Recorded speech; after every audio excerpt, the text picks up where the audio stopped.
Hi everyone, Vegas Film Critic here, Jeffrey K. Howard with the Turner Classic Movies programming note. One of the greatest fantasy family musicals of all time is coming back to the big screen. Of course, I'm talking about Willy Wonka and the Chocolate Factory from 1971.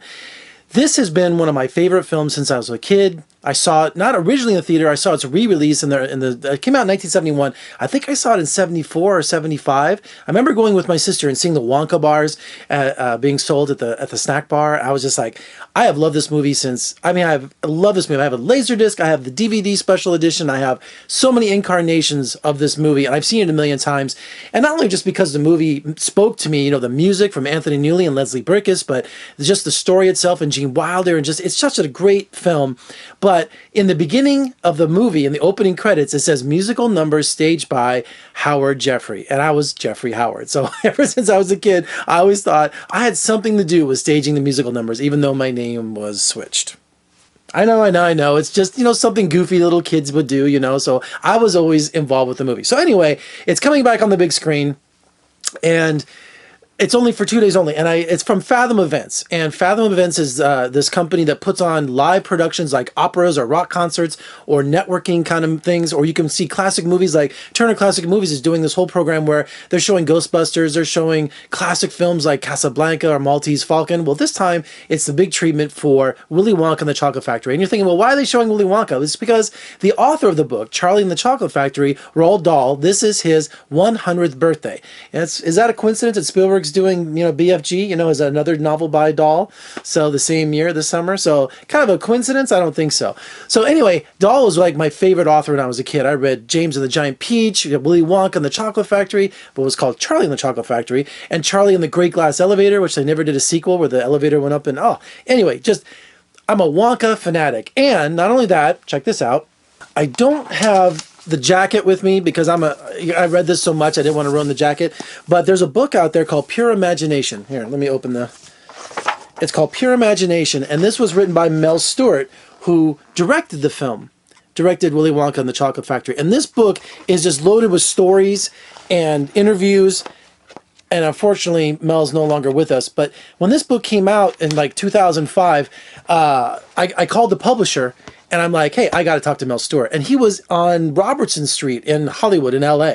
And so I did a phone interview with him, and he sent me like 10 of these books, including one that he signed to me. How cool is that? May You Find a Golden Ticket, Mel Stewart, 3/25/2003. Oh my God, that was a long time ago.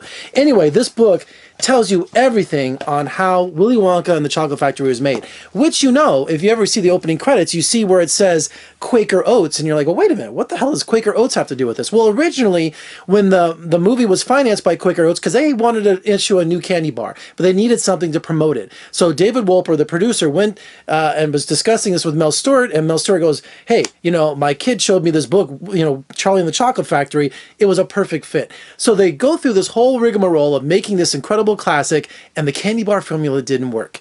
Okay, it wasn't ready, it didn't work, whatever the reason for. So the original release of Willy Wonka and the Chocolate Factory was a bomb. It really did. And there was all kinds of other things that go on with that movie in this book. One of the big things you've got to remember is Gene Wilder does not hate playing Willy Wonka. I mean, he has his autobiography that came out. He loves being Willy Wonka. He loves the children's reaction. He's just a very private man, very shy. But don't believe the rumors that he hated playing Willy Wonka. Maybe in the early years, but now he's officially on record saying that he really enjoyed playing it, and he acknowledges that it's a classic, and he's very proud of it. One more thing I got to tell you, story time. This is how obsessed I was, or just a big fan of Willy Wonka and the Chocolate Factory. They had an autograph show like 2 or 3 years ago in LA, and they had all the Wonka kids there. And I paid some ridiculous $100 fee to get one of those professional photos that they have with them. You know, when you go to these autograph conventions or these comic book conventions, you can get not only with a picture with them at the table where they sign autographs, but they have a professional photo shoot set up at a certain time, and you go by and get pictures with them. Well, I wanted a picture with all the Wonka kids, including Charlie's mother. I forget the actress name. I forget her name. So I traveled all the way to LA in one day to meet the Wonka kids, specifically get my picture and then go.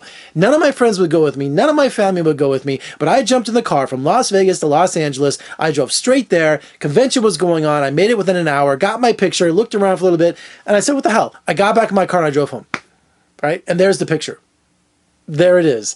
And not only that, I brought my own golden ticket. Can you see that? and I can't remember the picture. Am I holding it? Yeah, I'm holding it, right? And then Charlie's standing right next to me. How was that cool? People freaked out when I brought my own golden ticket.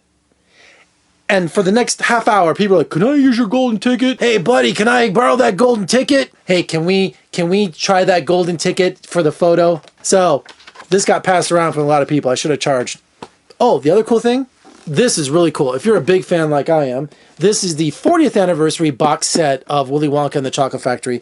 And these are numbered. They're limited edition. I'm sure you can still find them. But if you open this up, it's got a booklet. It's got lobby cards. Oh, look, there's Pure Imagination, the softback cover. That's in there. And it's also got the Blu-ray, which is not in here. I think it's up there with all my Blu-rays. But this is a really cool box set, including the contract that Charlie signed. You know, he gets nothing. There's so many great stories in Pure Imagination in that book. You've got to read it if you haven't. And you know, here's another great story. I spent a weekend with Rob Schneider, you know, when he was doing Deuce Bigalow at Camelback, Arizona, this private resort. Disney flew me out there. I think it was a Disney film, Touchstone. They said, you want to go interview Rob Schneider for his new movie? I go, sure. So we went out there and we found out that me and my buddy, another critic from Salt Lake, Tony Toscano, we were at this resort with him all weekend, and there was no other press there. There was some local stuff, but they took him to colleges. So I'm hanging out with Rob Schneider for a whole weekend. He's the greatest guy, by the way. And I heard him talking about this book called Pure Imagination. I go, dude, I'm a huge Willy Wonka fan. So Rob Schneider turned me on to this book back in 2003, I think it was. Man, that was a long time ago.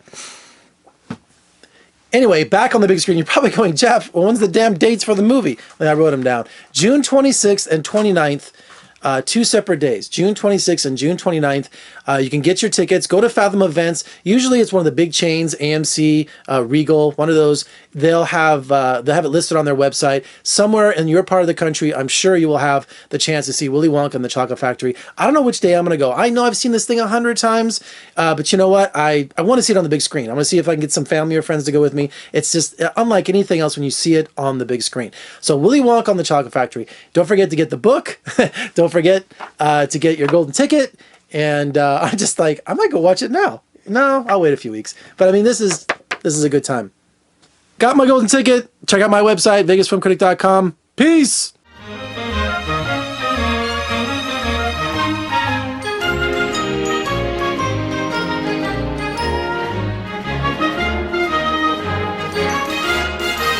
Hey guys, I had to put one more thing on at the end of this. I completely forgot. I don't know how I could forget about this, but to show you how big of a Willy Wonka fan I am, how many people have their own Wonka Gate? Yes. Anyway, this is my Wonka Gate, and how cool is that? I designed that personally, so just thought I'd share that with you.